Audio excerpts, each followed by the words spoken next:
দর্শক, আপনারা জানেন যে আগামীকালকে প্রধানমন্ত্রী তারেক রহমান বরিশাল সফরে যাচ্ছেন এবং সেখানকে তার সফরকে ঘিরে সে সময়ের প্রস্তুতি চলছে এবং নেতা কর্মীদের মধ্যে উৎসাহ উদ্দীপনাও ব্যাপক লক্ষ্য করা যাচ্ছে। এই বিষয়ে জানবো, আমাদের সহকর্মী সৈয়দ মেহেদী হাসান আছেন সেখানে।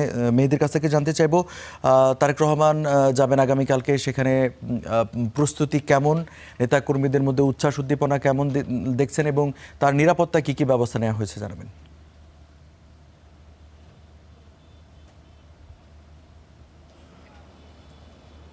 রঞ্জু, আপনাকে ধন্যবাদ। আমি রয়েছি বরিশাল জেলা শিল্পকলা একাডেমির সামনে। আগামীকাল বিকেলে অর্থাৎ সর্বশেষ যে সাংগঠনিক কর্মসূচি রয়েছে সেটি এই শিল্পকলা একাডেমিতে হওয়ার কথা।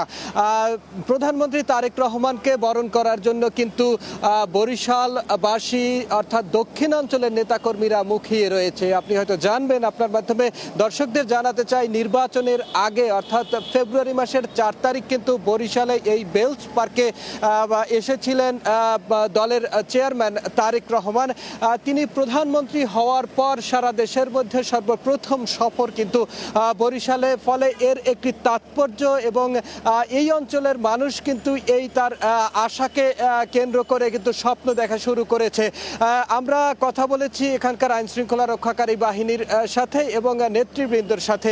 আইনশৃঙ্খলা রক্ষাকারী বাহিনী যেমনটি জানিয়েছেন যে 4 স্তরের নিরাপত্তা বলয় কিন্তু ইতিমধ্যে গড়ে তোলা হয়েছে। এছাড়াও যে সমাবেশ স্থলগুলো, যে স্থানগুলোতে তিনি কর্মসূচি পালন করবেন সেই জায়গায় কিন্তু ইতিমধ্যে এসএসএফ, পিজিআর সহ বিশেষায়িত যে ইউনিটগুলো রয়েছে তারা নিরাপত্তা নিশ্চিত করতে কাজ করছে। প্রধানমন্ত্রীর সফরসূচির মধ্যে আমাদেরকে যতটুকু জানানো হয়েছে, দল থেকে আগামীকালকে সকালে গৌর নদীতে অর্থাৎ বরিশাল 1 আসনে সেখানে বাটাজোর নামক স্থানে বৃক্ষরোপণ কর্মসূচি এর উদ্বোধন করবেন তিনি। এই আসনটি মূলত বাংলাদেশের তথ্যমন্ত্রীর আসন। তিনি সেখানে বৃক্ষরোপণ কর্মসূচিটি উদ্বোধন করবেন। এর পরপরই দুপুরে বরিশাল 30 গোডাউন বৌদ্ধভূমি এলাকায় আরও একটি বৃক্ষরোপণ কর্মসূচি উদ্বোধন করার কথা রয়েছে এবং সর্বশেষ এই জেলা শিল্পকলা একাডেমিতে এটিকে ইনডোর প্রোগ্রাম বলা হচ্ছে।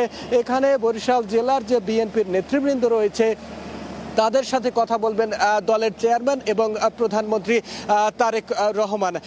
আমাদের এই যে কর্মসূচির বাইরেও কিন্তু আরেকটি তথ্য জানানো হয়েছে যে বরিশালে এসে তিনি সার্কিট হাউসে কিছুক্ষণ বিশ্রাম নেবেন। ফলে এই তাৎপর্যপূর্ণ যে বরিশাল সফর, এটিকে ঘিরে কিন্তু বরিশালের মানুষের যে প্রত্যাশা সেটিও কিন্তু সামনে নিয়ে আসছেন নেতাকর্মী সহ সাধারণ মানুষ। এর মধ্যে ভাঙা থেকে কুয়াকাটা পর্যন্ত 6 লেন, বরিশাল থেকে ভোলা পর্যন্ত যে সেতু এবং এই ভোলার গ্যাস বরিশালে সংযুক্ত করার দাবিও কালকে উঠবে বলে এখানকার মানুষ মনে করছেন এবং এই দাবিগুলো পূরণ করবেন প্রধানমন্ত্রী, এমনটাই কিন্তু প্রত্যাশা রয়েছে দক্ষিণাঞ্চলবাসীর।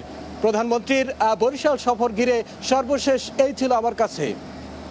মেহেদী, আপনাকে ধন্যবাদ। দর্শক, আগামীকালকে প্রধানমন্ত্রী তারেক রহমান বরিশাল সফরে যাচ্ছেন, তার যে প্রস্তুতি আছে সেই খবর জানাচ্ছিলেন আমাদের সহকর্মী মেহেদী হাসান।